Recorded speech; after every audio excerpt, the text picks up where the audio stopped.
on today's StoryBeat.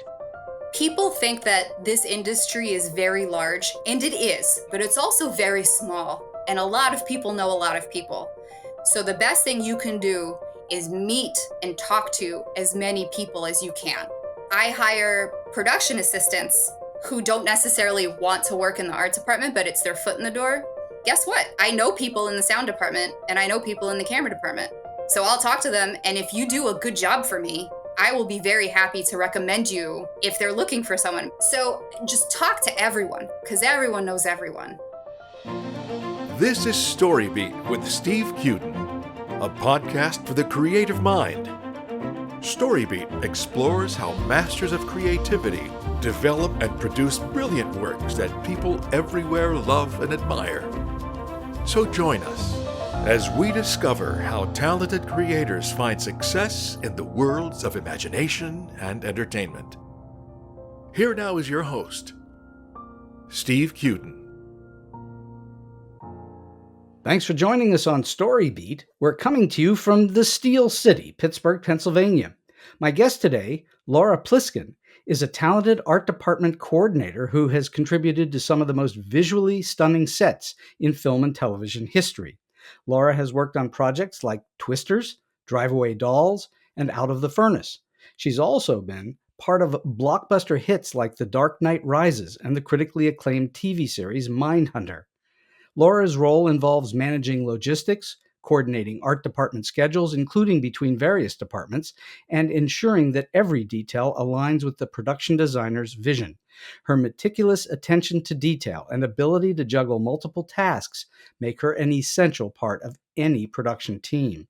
Beyond her on-set responsibilities, Laura brings a wealth of knowledge and experience to her role. She studied video game art at Carnegie Mellon University and used to co-own an event planning company, adding a diverse range of skills to her impressive portfolio. So for me, it's a great privilege to have the multi-talented motion picture art department coordinator, Laura Pliskin, as my guest on StoryBeat today. Laura, welcome to the show. Thank you so much. I'm so excited to be here. Well, it's a great pleasure to have you here. So let's go back in time just a little bit. How old were you when you first started paying attention to the fact that movies were something that, or TV shows, were something that would interest you, that you liked them? Oh, well, as far back as I could remember. Mm-hmm. From Sesame Street, I think we all at some level are like, boy, that would be a fun industry to work in. I don't know if I ever saw myself in that industry. I thought it was unobtainable. Why did you think it was unobtainable? Because it was so far out there? You know, both my parents are very reasonable people. My dad is a doctor. So they were both like, you have to go to college, you have to pick a very reasonable major, and then get a job that makes you money, which, that's a pretty safe bet. So to me, I was like, I'm going to go get an MBA from like a young age. I was like, that's what I'm going to do. Mm-hmm. And then I did nothing like that. But just thinking about that, I was like, well, television and film, that's unreachable to me. That's, fancy people in LA. How did you then get involved in production in the first place? How did that happen? It's such a funny story. Okay, so my high school / college boyfriend introduced me to video games, sort of next gen. And I was like, is this what video games are like now? Because I grew up with Super Mario Brothers, 8-bit whatever. And then he showed me Final Fantasy, and I was like, wow, that's crazy. And then I saw that that was a whole new mechanism for storytelling, which is always what enthralled me with good television and film. So then I was like, well, now I think I want to do art for video games, because I was always interested in art. So I changed my major in undergrad from business to art, to the great chagrin to my mother. But she was like, go ahead. I kind of knew this was coming. So I did that. And then about a year and a half after I graduated, I went to Carnegie Mellon University's Entertainment Technology Center. Sure. Which is like, if you want to get a job in video games, that's the place to go. Was Don Marinelli there at the time? He was, yeah. He and I got along very well. He actually took me on a trip to Japan because they were contemplating opening a campus in Japan. So they were like, come tell everyone how much you enjoy our school. And I was like, you got it. And did that introduce you to production in a way? No, not at all. None of this. It introduced me to working under intense pressure Mm. with teams. Like, I would say, aside from video game skills, the greatest thing I got out of that program is learning how to work with a variety of personalities in a team. I think that was very beneficial. Critical stuff, huh? Absolutely, regardless of whatever industry that you work in. But I had the unfortunate luck of graduating in 2008, Oh, which, if you remember, was kind of a big recession yes. at that time. So I was interviewing for video game jobs at the same time as industry veterans who suddenly found themselves laid off. So I was having a hard time, like even getting an interview, let alone a job. And I found myself volunteering for free at a friend's startup doing educational video games. Hmm. And while I was there, I got an email from one of my advisors from grad school that said, a friend of mine is looking for someone to do temporary data entry work. Are you interested? And I said, does it pay money? And he said, yes. And I said, then I'm interested. So I went for an interview. And it turned out the data entry he was talking about was they needed someone to watermark and distribute scripts for a film that was in town. And they hired me because I had a master's degree, and you kind of don't need that to watermark and distribute scripts. No. So that was my first film job, just watermarking and distributing scripts. And I was like, this is crazy. I didn't even know there was a film industry in Pittsburgh.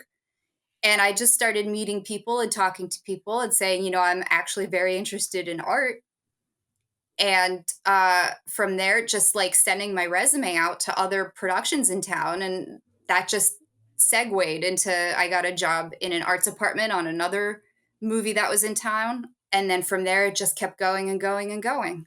So it was when you started really at the bottom, 100%. watermarking scripts. And for those that don't know what watermarking is, you're putting a sort of a almost invisible, not quite invisible, some kind of a bug on each of the pages so that if they disappear, they can trace them back somehow, right? Exactly. Yes. Each crew member's name goes on every single page of their script. So if it goes missing, they know who it belongs to, who they can yell at.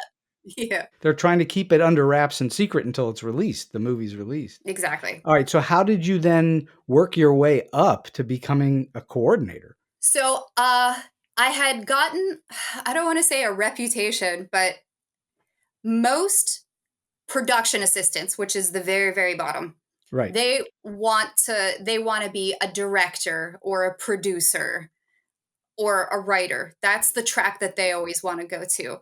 I was literally the only one that was like, I want to be in the arts department. That's where I want to live. So I kept getting all these art department PA jobs. And then this one pilot came to town and they hired me as their PA, and they could not find any coordinators. Everyone was working, everyone was busy. And they said, Laura, how about you do it? And I was like, I can try. And boy, did I try. That was a tough job, but That was baptism by fire. 100%. Because there was like no one there to hold my hand. I had to just figure it out. But haven't you found that many jobs in Hollywood, as they float through, you don't know what you're doing every time out? There's something unique or new about it? Sure, there's always something different, whether it be, you need to find a vendor to like make something weird that you've never had to do before, Right. or, you're working with a new department you've never had to work with before.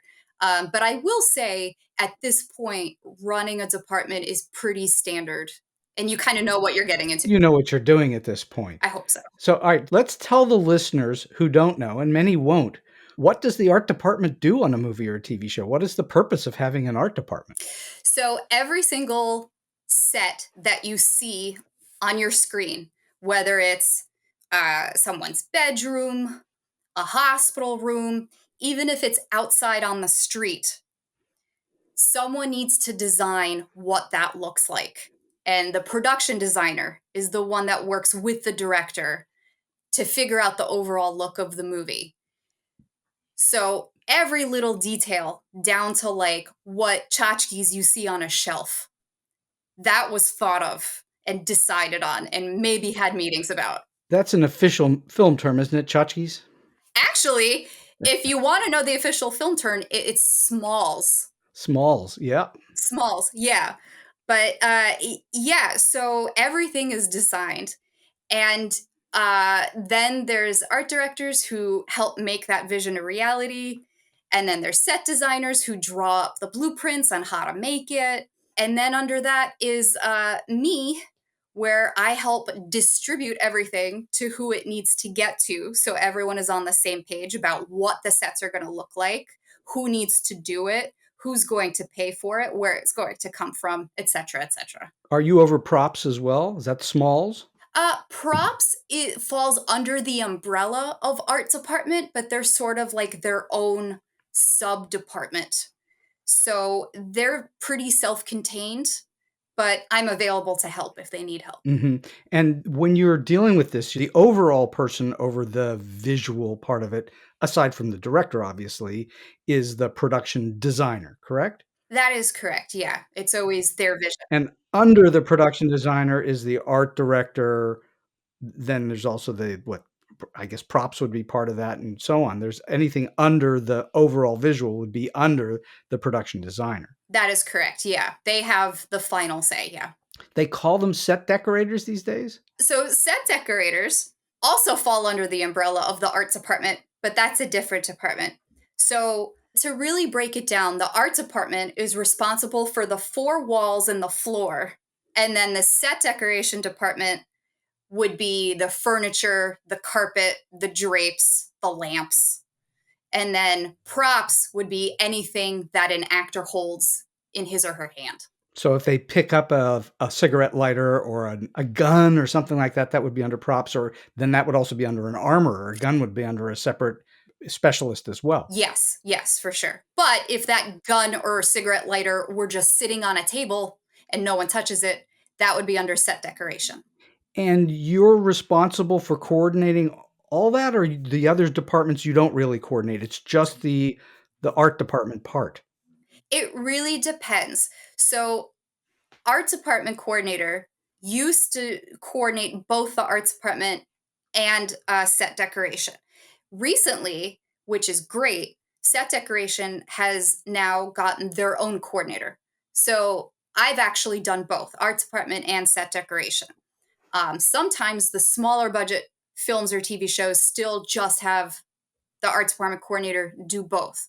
So that kind of like, I would oversee all of it. If not, then I would work closely with the set decoration coordinator to make sure everybody is on the same page.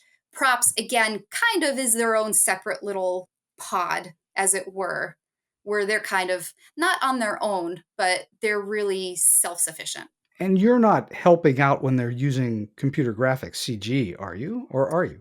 Oh, no. CG, no. No, and they don't want me to. We usually have a graphic designer on staff. So all graphics would go through them. If there's a last minute emergency that needs to be like, we need a sign that's printed on paper, that's in the background, that no one's going to see, but we need it to take up space.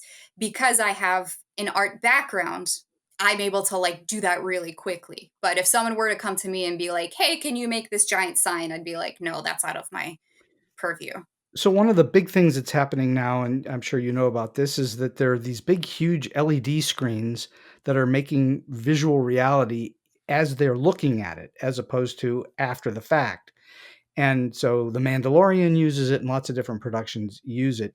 But part of that is that they have some form of set usually in front of the screen. So if they've got big boulders or rocks, they might have actual three-dimensional pieces of property there. Would you coordinate that as well? Yeah, so that would fall under set decoration. Yeah.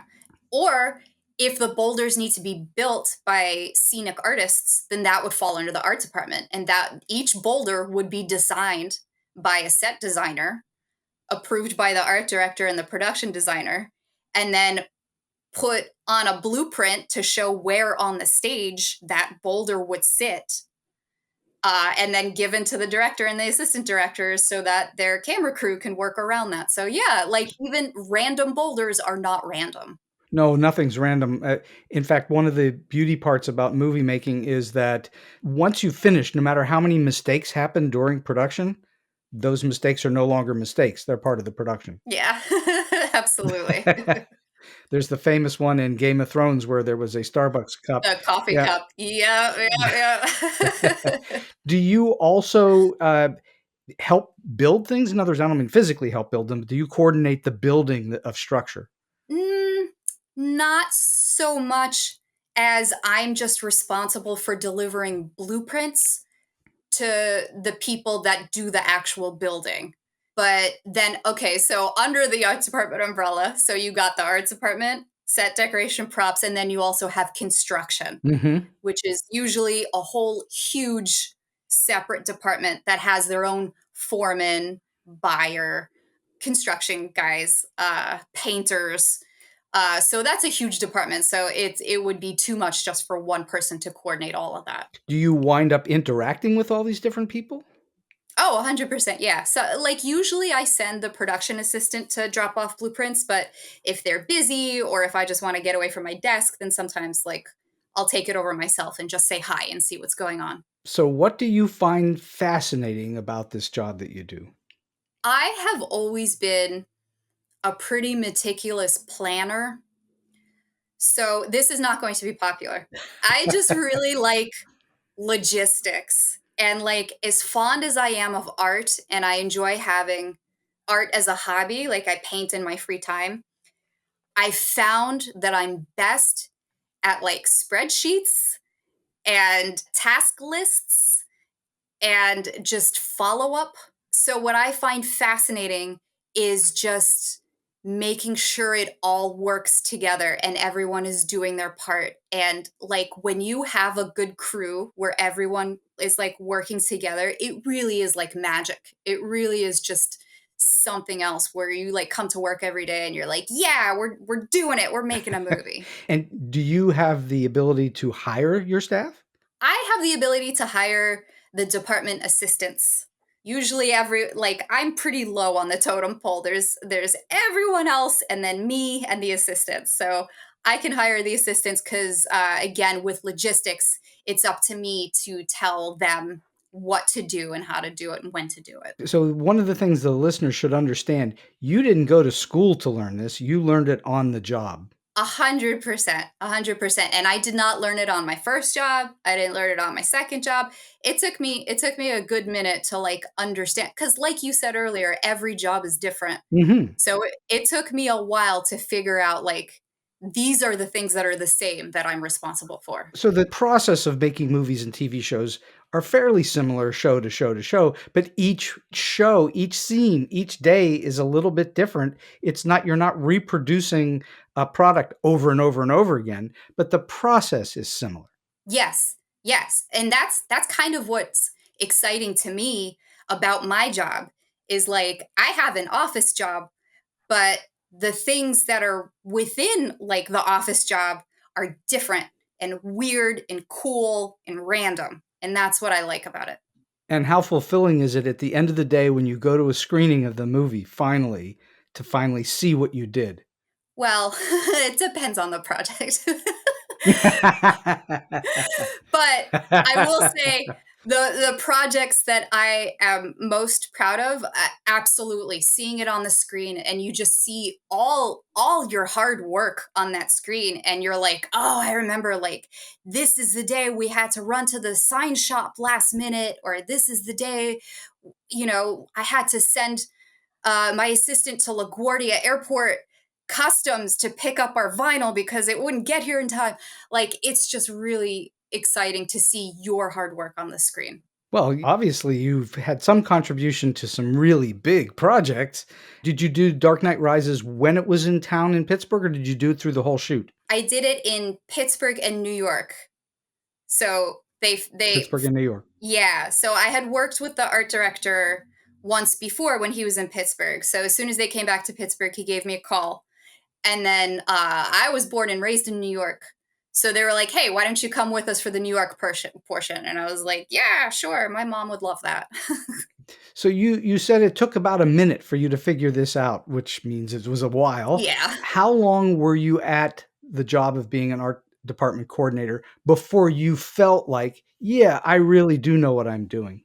Oh, so I'm going to say, so my first coordinator job was in 2009. And then the job where I really felt like I was like, okay, yes, this is it. I'm good at this was, I want to say 2018. So 9 years. 9 years. And I will say that I think a lot of that was probably imposter syndrome, where I just felt like, all these people have so much more experience than me and they're coming here and relying on me. And I'm like, yeah, I can do it. And like, I do it, but probably not the best way possible. Have you figured out yet that all those people also have imposter syndrome? I think it's more that I figured out I should not have imposter syndrome. That I work with a lot of the same people over and over. And it's because they like me and they like what I do, Sure, and I know of how to course. do it. So yeah, it took me about 9 years to be like, okay, no, I got this. I get it now. You understand how the job works. They're going to give you a task. You're going to get it done. If you screw it up a little bit, you know how to fix the screw up. All those things happen. 100%. And I think before it was just like, oh no, I screwed up. What do I do? And it's like, I can't screw up. How can I screw up? And it's like, no, it's okay. Everyone screws up. It really just matters on how you fix the screw up. There would be no such thing as a production without a few screw ups. Oh, I know that now. And by the way, sometimes the screw ups are what make the movies great. Not on my end. Not on your end. I'd be willing to bet if you looked deep enough, there were some things that didn't happen quite the way they wanted it, and it turned out to be the best thing that happened. I'm going to take that and put it in my heart and hold on to that. It's been on every production I've ever worked on where something was not right, but that turned out to be the neat thing. Yeah. So, all right, let's talk about the process of what happens. Are you given a script or are you given a breakdown of what the needs are? Where does it start for you? I'm given everything. So yes, it starts with a script, usually the day that I'm hired. I fill out my paperwork, which includes an NDA or non-disclosure agreement. Mhm. And then as soon as I submit that, they send me a script, like right away before I'm even in the office. Like it'll be 11 p.m. and they send it to me. Right. So I'll read the script so that I'm familiar with it. And then I get set lists, breakdowns, graphic lists, schedules for not just like when we're shooting and where, but like what actors are going to appear when, what cars are going to appear when.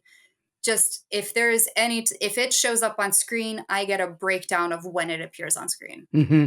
And so when you say you get it immediately after signing the NDA, I'm going to guess that a few times there's a last minute, we need you now. You're just shot out of a cannon, right?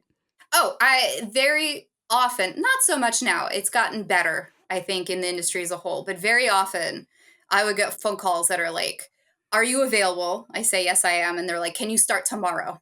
Sure. There was one time I went in for an interview and he was like, okay, I'd like to offer you the job. And I'm like, great. And he's like, can you start right now? So that was, hit the ground running. But yeah. Welcome to Hollywood. Exactly. But again, like I'm so low on the totem pole that when I'm hired, everyone else has already been working for a while. Mm-hmm. So that there's like a packet of stuff to give me. So does that mean you're jumping on a moving train? I would say the train is pulling out of the station. So I'm getting on at a brisk walk. Mm-hmm. You're not starting from literally ground zero. The production's in motion somewhat already. Yes, 100%. Mm-hmm. And all right, so now you get all this packet of information, script and material, and then what do you do? Do you sit down and start to break it all down as to what the needs will be? Whew. Big question. Yeah, so it's weird because like yes and no. Like a lot of the breakdowns are done by the person that's responsible. So like the graphics breakdown comes to me from the graphic designer, right? Or sometimes the art director, right? Car breakdown will come to me from the picture car coordinator. It's more like My breakdown is what furniture is our office going to require, and then I need to work with the production office to get it. What equipment do we need? I need to rent a large format printer. I need to get a color copier. So that's my next step, like setting up an actual office, like a working professional office, and I need to do that like within the week that I'm hired. Mm-hmm. Like, yeah. And part of why they're hiring you is because you know where to get all this stuff. Yeah, yeah. I have relationships with vendors. All I have to do is call up and say, hey, it's Laura from the movies. And they're like, what do you need and when do you need it? Because they know there's a lot of money being invested in that movie and they're going to get paid probably. Yes.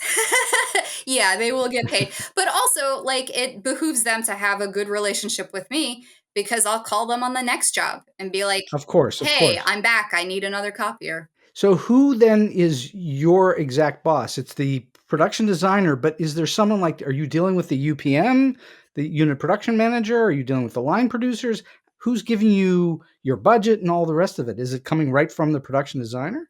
So it's like spread out. The production designer is obviously my direct boss. I mean, including the art directors. Like all the art directors are my bosses too. Mm-hmm. I work with the UPM whenever they have questions regarding budget or schedule that I always confirm with the art director because they're the ones that are really in charge of that. But they'll use me as a middleman because the art director is busy focusing on, art directing. So I'll work with them in that respect. The accountants, I actually work really closely with the production accountants. I usually submit a cost report every week. I'm usually responsible for creating an art department budget, like being like, here's what, and when I say art department, I mean the office, like machine rentals, paper, ink, pencils, that type of stuff. Mm-hmm. I'm responsible for generating that and working with the accounting department with that. If I'm also coordinating set decoration, then I keep track of everything that's purchased per set for set decoration. And I hand in a cost report every Friday to the accounting department. If there's a question on that, then maybe I'll talk to a line producer or a UPM. So yeah, it's weird. I wouldn't call them my bosses, but they are definitely above me on the hierarchy. Well, let's call them either your superiors, your supervisors, whatever they are, but they're not actually dictating terms to you of some sort. That's coming from somewhere else. That's coming from the studio or whoever is hiring you, I guess. Yeah, I would say my direct boss is the art director The art or director. supervising art director if there are multiple. Yeah. Mm-hmm. Are you also dealing with locations and location managers and that kind of thing? Yeah, occasionally. In that I would give them whatever information they need. Yes. So, like, if our painters or construction guys need to get to a certain location on a certain day to prep or strike, then I need to coordinate with the location department to make sure that they are able to access the location. So you said earlier that people wouldn't like the notion that you're into logistics. And I love logistics. I think that's part of the cool part of it is the logistics of making it all work like a Swiss watch. Are you also involved in any way, shape, or form in the creative decision making? Like we're going to choose this piece of furniture versus that piece of furniture? Or are you just given a marching order, go get me that? It's usually the latter. If I'm working with someone that likes my taste in whatever, they might ask me, like, what do you like? For instance, I work with this one set decorator occasionally as her coordinator, and she really trusts my opinion. So she'll come to me and be like, what fabric do you like? Or, what desk blotter do you like? Which, I don't make those decisions, but she takes my opinion under consideration because she likes me. She knows you also have a background in art as well. Yeah, and she understands that I understand that the opinions that I'm giving aren't necessarily because I like them, but because I think they would be appropriate for the set.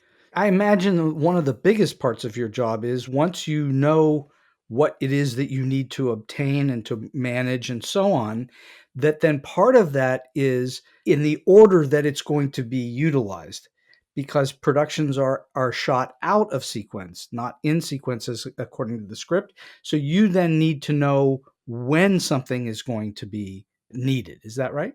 Yes.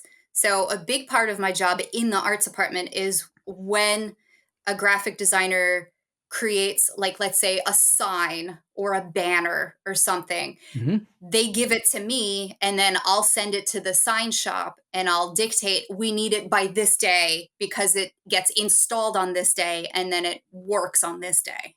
And that's, that's a huge part of any production, is knowing when actors need to appear, what set's going to be tomorrow, whether you have the ability to make a move in the event of bad weather or something like that. You have to be prepared for all of that. Yes. Yeah. Yeah, it's a lot. It's a lot. Well, it's a lot, and your job is intense. I'm sure there's a lot of stuff floating at you every single day, and every single day is probably a little bit of a race to get through the day. Absolutely. But I'll tell you what, and this actually got me one of my jobs. I have so many spreadsheets. I have like 2 big monitors on my desk and just spreadsheets over all of them. And they're just tracking everything. And the reason I got this job is because that set decorator that I spoke about previously, she's like, tell me about yourself, your hobbies, whatever. And I, blah, blah, blah, blah, blah. And I said, I also make spreadsheets for fun, which I do. I do. Also in my personal life, plenty of spreadsheets. And she said that was what I said, that she was like, you're hired. Because your job, as we've already said, is so heavily detail oriented, you probably can't contain it in your head. You've got to have some kind of tool to use. Absolutely. Absolutely. Like the last job I worked on, we had a rodeo scene and we built it from nothing. It was a field. There was nothing there. And we built everything. Like we hired a company to come make a grandstand. And then we had to put signs up everywhere. And there was a vendor market and each booth had to have a sign. It was dozens and dozens of signs, maybe hundreds. I don't know. But there was absolutely no humanly way anyone could keep track of that. So I just had a giant spreadsheet. Mm-hmm. That wasn't Twisters, was it? It was Twisters. Because I know Glenn Powell he's in a rodeo somehow, yeah? Yeah, that was it. Yeah, that rodeo came from nowhere. The rodeo from nowhere. But that's the brilliant part about movies and TV, is that they make something out of nothing. Yeah. And frequently what's behind what you're looking at, there's nothing there.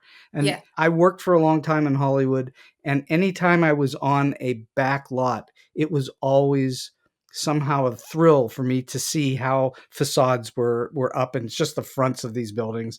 And then people would step through doors and wind up on a set somewhere else. How close to the sets do you ever get? Are you always in the office?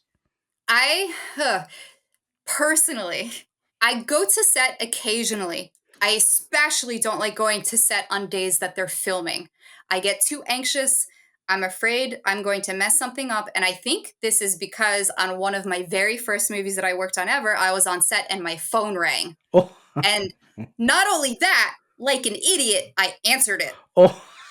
And I didn't even think about it. Someone came up to me and they were like, are you seriously talking on your phone right now? And I just ran. I ran away. I turned around and I ran. And then I just got in my car and I was like, oh, you idiot. What did you do? So I think that was the point where I was like, all right, that's it. I'm just not going to go to set. It's not fun for you to go to set then.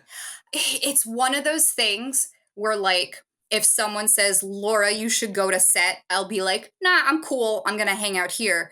But if someone drags me there, then I'm like, oh man, this is so cool. I should come to set more often. If I were in your job, I would try to get to set as much as I could. But that's me, because I'm fascinated by all that.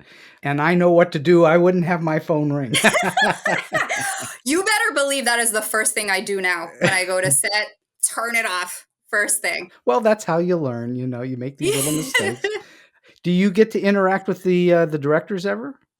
I try not to, unless they come to me and approach me and they're like, hey, who are you? What are you doing? Then of course, I'll have a conversation. But I'm so low on the totem pole. You can make that the subheading of your episode this week. Laura Pliskin, Laura, low on the totem low on pole. the totem pole. We'll have that graphic made up immediately. No, actually, we'll Please. hire you to have the graphic made up, and it'll be in the background. You'll have it tomorrow. No doubt I'll have it exactly when I need it. There's no doubt about it. So what are the things that most commonly are the big challenges? Is it just the coordination of all these elements, or is it interacting with the vendors? What are the things that are the regular big challenges? Big challenges. I would say finding what we need in the time period that we need it. That is the big one, because everyone's like, oh, you have 6 months to make a movie, so you have time. But that's not the way it works. We're always working to whatever's shooting first. So that could be like 6 weeks away. That could be 2 weeks away. That could be 2 days away. So it's always like, I need this and I need it ASAP. Mm-hmm. So that is the biggest challenge for me, always just finding what we need and when we need it. And then finding it in the most cost efficient way possible, just not spending a fortune on it. Are you good at that? Are you good at working budgets? Yeah. My husband jokes a lot about how good I am with a budget. You save people money. I try to. I like to. Yeah. And that's another definitely. reason why they like you, is because you're not profligate with the money. No doubt. Do you find that the people that you're working with are endlessly fascinating because they're into this art form? I find more fascinating about them is just their own personal history, Mhm. because it's always fascinating about how they got to where they are. I mean, everyone is talented.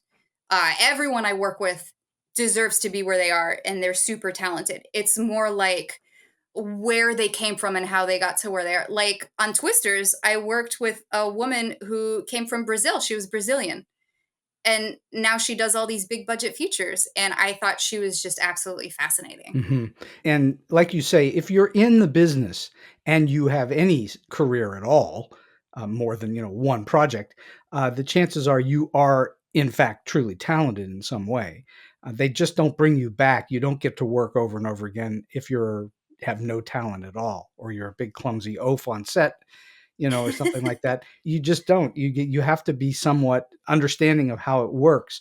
What is it that you think that UPMs or your coordinators or your production designer, what is it that they could give you that would help your life better if they just gave it to you more regularly?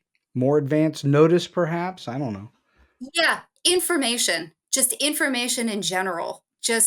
I always love it when someone's walking out the door, like they're going to go visit a set or whatever, and they're just like, hey, Laura, I'm going here. I'm going to go visit this set. Mm-hmm. I'll be back at this time. Just having that information is so invaluable, because a lot of people from other departments will come up to me and be like, hey, where's the production designer? And then I can be like, well, they're here right now. They'll be back at this time. Right. So just any type of information, just having it just makes my life so much easier. So information is king on a movie set, isn't it? Yes. And knowing when and where things are going to happen, timing, et cetera, where are the breaks, et cetera. Those are all things you need to know. Yeah. Communication is number one on any job. So I want to go back to the setup of all this. You probably don't have any input whatsoever in the storytelling or well, you do in a way, because you're contributing to the way the story is told, but you're not contributing to the script. You're not rewriting anything, and that's not part of your job. But is there anything that you notice in show after show in which you wish screenwriters would do differently that would make the productions easier to handle? Anything? Screenwriters. In other words, there's something in scripts that they don't do that you wish they did, or is there something they do that you wish they didn't? I didn't mean to stump you. I would say the only thing is if there is a rewrite, which happens constantly on any job, Sure. and that's just part of it. That's, got to roll with it. That's fine. If they're like, okay, in this rewrite, we added 3 new giant sets and it plays next week. that's kind of a bummer because now we have to scramble. I would just hope that they would consider, well, if they're adding these sets, someone has to build these sets. And that means overtime for a lot of people. Mm-hmm. One of the things that I used to pride myself on as I wrote screenplays out there is I would try to think about the production and whether I needed to have a different set or could I do something on the same set in some way to make life easier on the production. I would think that.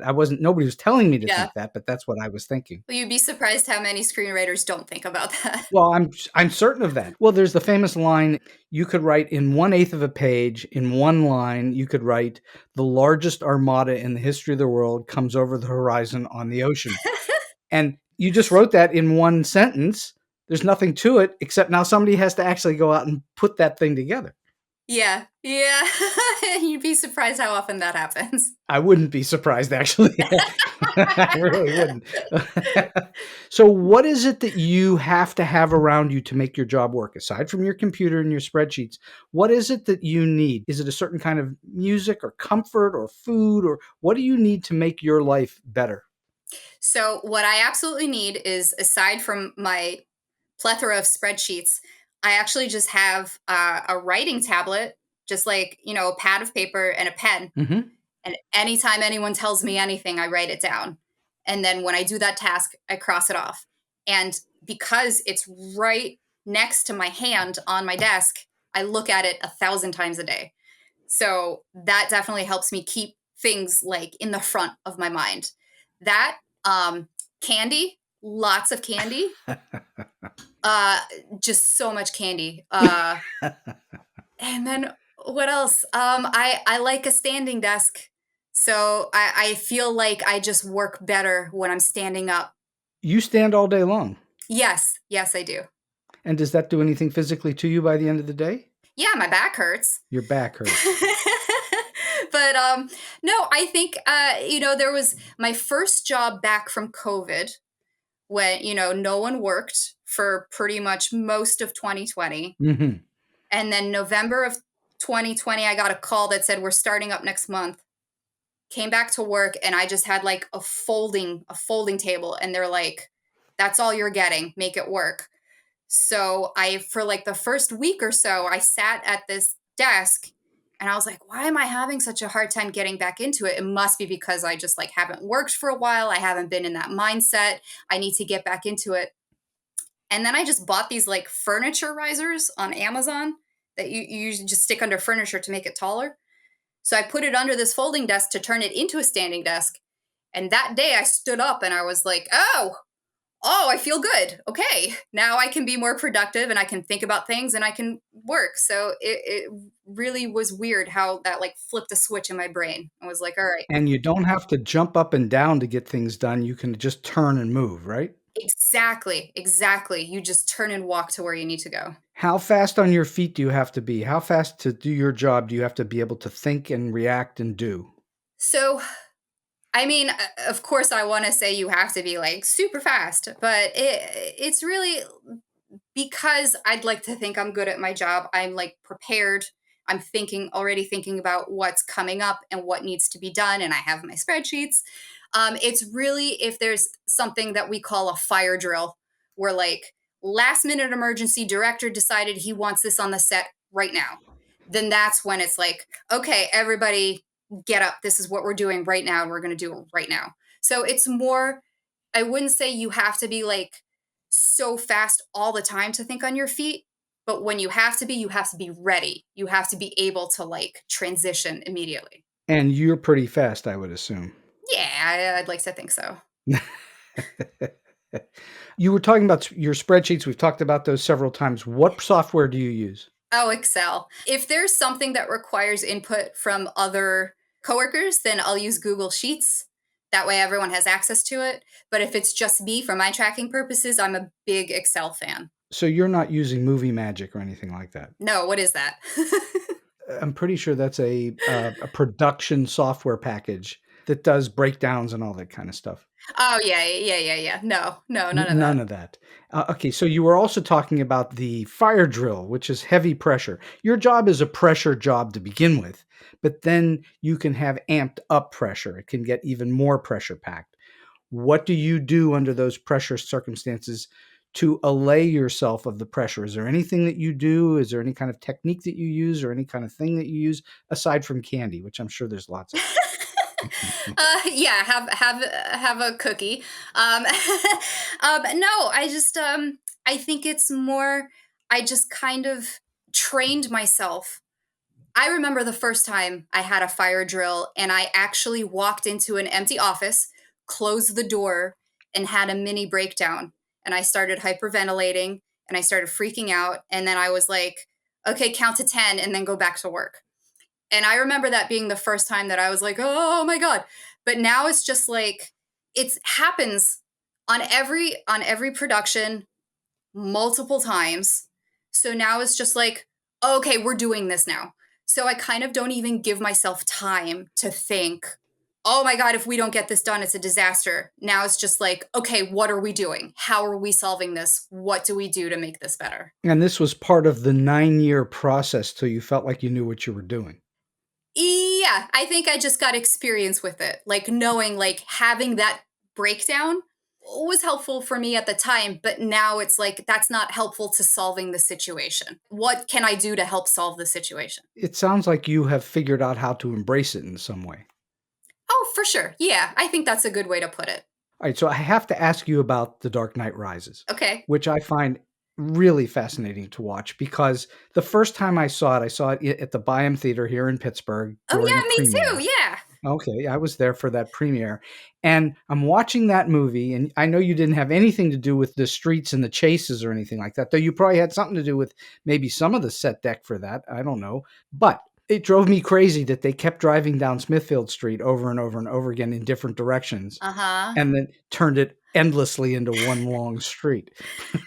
Yeah. And now most of the listeners around the world that are listening to this, because there are people going, what the heck's he talking about? Smithfield Street. Well, Laura will know because that's here in Pittsburgh. And it's in The Dark Knight Rises in the big chase at the end. And so were you at all involved in stuff that went out there? Because there were different looks all the time. So I was involved in covering up any signage on Smithfield Street that made it specifically point out that it was in Pittsburgh. So anything that was like AAA Pittsburgh, that would have to be covered up. I was involved with helping work with our graphic designer to create signage to cover that up. That's as far as my responsibility for that. I don't want to take responsibility for going down the same street over and over. No, that would have been Chris Nolan's responsibility. And they did a good job of it if you didn't know what you were looking at. Yeah, and I think that's the most important part. Like, people in Pittsburgh will understand, but how many people outside of Pittsburgh won't understand? Well, exactly. I will say that The Dark Knight Rises, I have been around a lot of movie sets. I've not worked in a lot of movie sets, but I've been around them and I've driven by them and I've visited them. I have never seen so many production trucks on a single shoot ever before or since. That was a massive number of trucks that supplied that shoot. I assume that had to have been one of the biggest things you've ever worked on. It definitely was. It was so monumental that, let me put it this way, I was not the only art department coordinator on that job. And I don't mean like, because they had one in LA, they had one wherever else that they filmed, India. Like, I did New York and Pittsburgh, but then there was also another art department coordinator at their home base in LA that I worked with very closely because it was so huge that they needed to split it up over 2 people. And have you worked on other productions that are that huge? Twisters. Twisters was that huge. Yeah, Twisters that may have been the biggest art department I've ever coordinated. I had 3 production assistants on that one, when normally I get 1, 2 if I'm lucky. Were you on location for that, or were you here in Pittsburgh? No, I went to Oklahoma. For that, yeah. Is that normal for you to travel out of town? I do occasionally, if there's not much going on here, or if I just really like the person who's calling me. Like, I did Emancipation, the Will Smith movie, and that was filmed in New Orleans. And my boss, who I previously worked for here in Pittsburgh, called me up and was like, will you come? And I was like, sure, why not? And that was, woof, we could do a whole episode on that. I signed up for 5 months and it ended up being 10 months. Wow. I was in New Orleans for almost a year. Wow. Yeah. You got to know New Orleans really well. I had opinions on local government. That's how long I was there. All right. So show is over. It's wrapped. They've wrapped production. Mm-hmm. What's your job after production has wrapped? What do you do? So all of the things that I rented for the office and all the things that I bought for the office, it now has to get out of the office. So I have to coordinate sending back the copier, sending back the large format printer. I have to pack up all the office supplies. We usually, all of our information I have to make sure is on our shared server. And then I have to make sure all of that is uploaded to the studio so that the studio has everything that the arts department has generated since day one. That is a massive job in itself.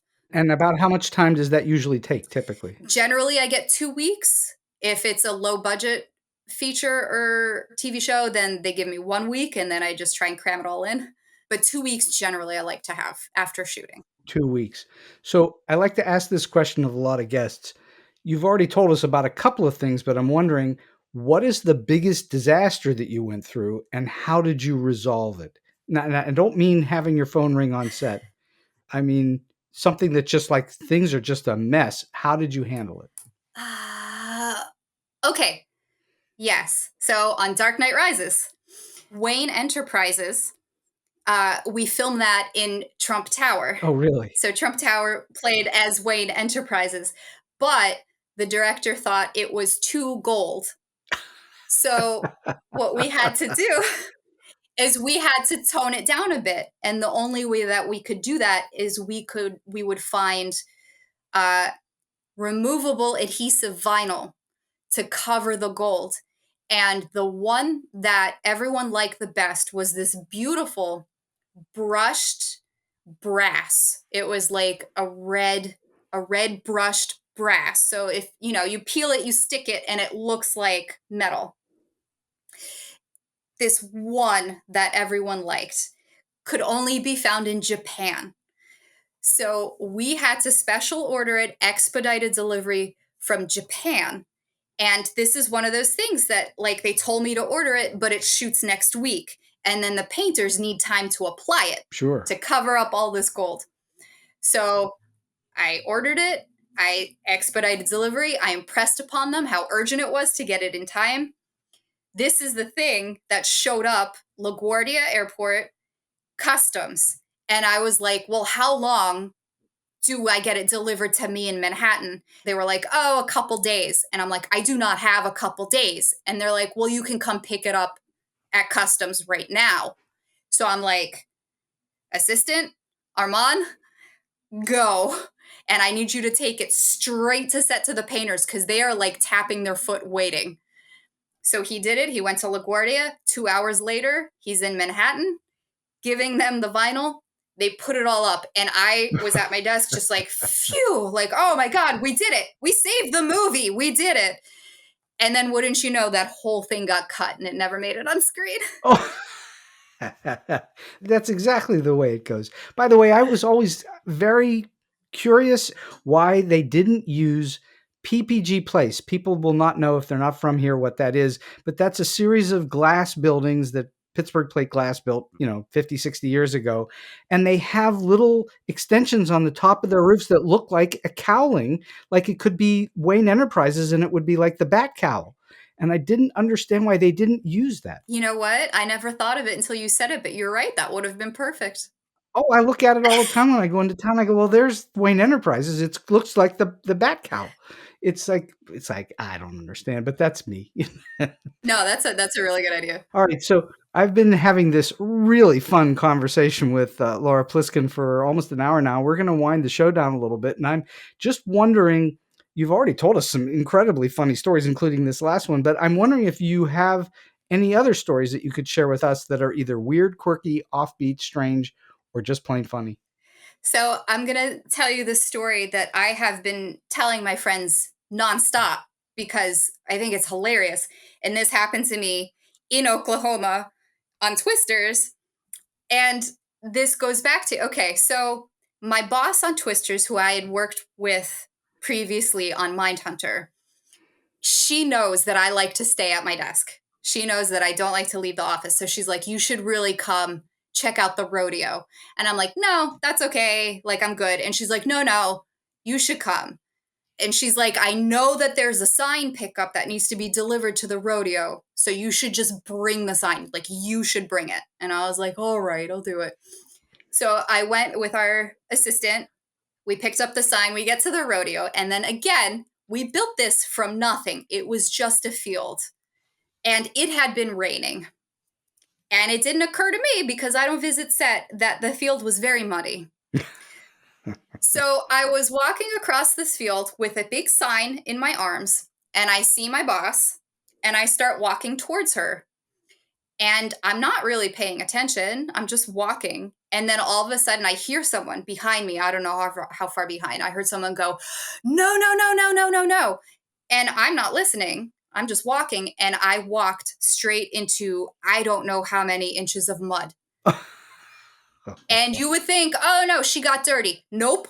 It suctioned my feet and I got stuck. Like, I physically could not move out of this mud. Oh my goodness. And I'm standing there with a sign, and my boss sees me, and she comes over, and I turn to her and I go, this is why I don't come to set. And she just starts laughing. I give her the sign, and someone from locations had to come and literally like rescue me out of this mud. And I I come out, and you just hear like my feet coming out of the mud. And just so much mud. Thank goodness I was wearing boots. Like, I wear boots every day. So, but oh my goodness, it was so embarrassing. Didn't pull the boots off your feet. No, thank goodness. But I pulled a lot of mud out of that little pit. Oh, that must have been very uncomfortable the rest of that day. It was awful, but it was like July in Oklahoma, so it like dried and caked on my boots pretty quickly. Oh. And started stomping around, and it was coming off. But when I got back to the office, I had to take them off and wash them. Did the production crew get a good laugh? Oh yeah, absolutely. They were all looking at me laughing. And I'm like, you should be laughing. This is stupid. I'm stupid. All right. So last question for you today, Laura. You've given us a huge amount of really great advice to think about and chew on throughout this whole show. But I'm wondering if you have a single solid piece of advice that you like to give to those who are just starting out, or maybe they're in a little bit and trying to get to that, next level. So the best thing that you can do if you're starting out or anything is, people think that this industry is very large, and it is. There are a lot of people that work in this industry, but it's also very small, and a lot of people know a lot of people. So the best thing you can do is meet and talk to as many people as you can. Because I hire production assistants who don't necessarily want to work in the art department, but it's their foot in the door. They'll tell me, oh, I really want to work in the sound department, or I really want to work in the camera department. Guess what? I know people in the sound department, and I know people in the camera department. So I'll talk to them. And if you do a good job for me, I will be very happy to recommend you. Like, if they're looking for someone, and be like, oh, I had a PA who's interested in getting in that department. So just talk to everyone, because everyone knows everyone. That, I think, is my main piece of advice. That is one of the greatest pieces of advice ever, and something that I also tell a lot of people. I think it's one of the wisest things. It's treat everyone well. Mm-hmm. Don't treat anyone poorly. Mm-hmm. Talk to everyone, because you don't know who's going to become your friend or your ally. Yep. Or help you down the road, because every production ends at some point, and you're going to need to look for another production.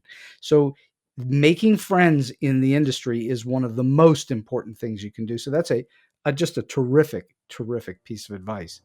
Laura Pliskin, this has been so much fun. And I am so grateful to you for your time, your energy, your wisdom, and just for being out there and making these great things for us. So I appreciate it very much for you being on the show today. Thank you so much. I had a blast. And so we've come to the end of today's Story Beat. If you like this episode, won't you please take a moment to give us a comment, rating, or review on whatever app or platform you're listening to. Your support helps us bring more great StoryBeat episodes to you. StoryBeat is available on all major podcast apps and platforms, including Apple Podcasts, YouTube, Spotify, iHeartRadio, TuneIn, and many others. Until next time, I'm Steve Cuden, and may all your stories be unforgettable.